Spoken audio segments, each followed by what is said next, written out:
My mother is Colombian, my father's Venezuelan, and they had my sister and I in Miami. And when I turned 3 years old, my parents decided to move back to Venezuela, a town that had one movie theater, and they play RoboCop all year round.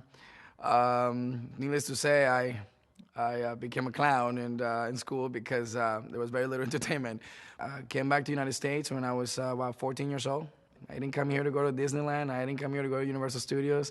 We were an immigrant family coming here to work. We lived in this two-bedroom little house in Van Nuys, California. We walk, a couple of miles to the near supermarket. We ate dinner every other night. I didn't know how to speak English. The only word I knew how to say was monkey. And by doing theater, it forced me to read. It forced me to speak out loud. It forced me to form full sentences.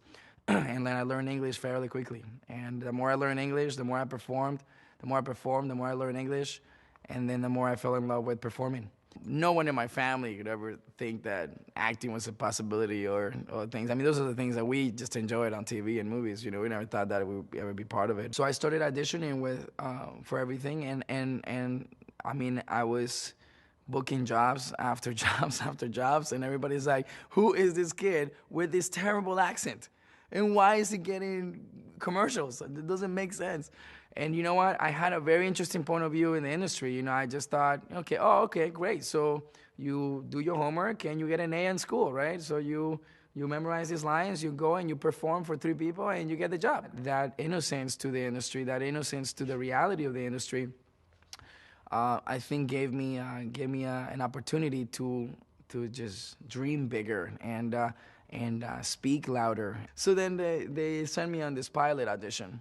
And I told my dad, I said, Dad, could you imagine if I get this? Imagine if I get this show. And my dad, I'll never forget this. My dad said to me, Mijo, you go in,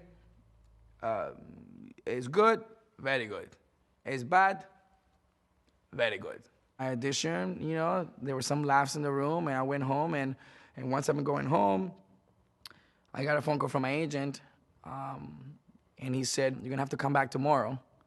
And I said, great, I got a call back. This is awesome.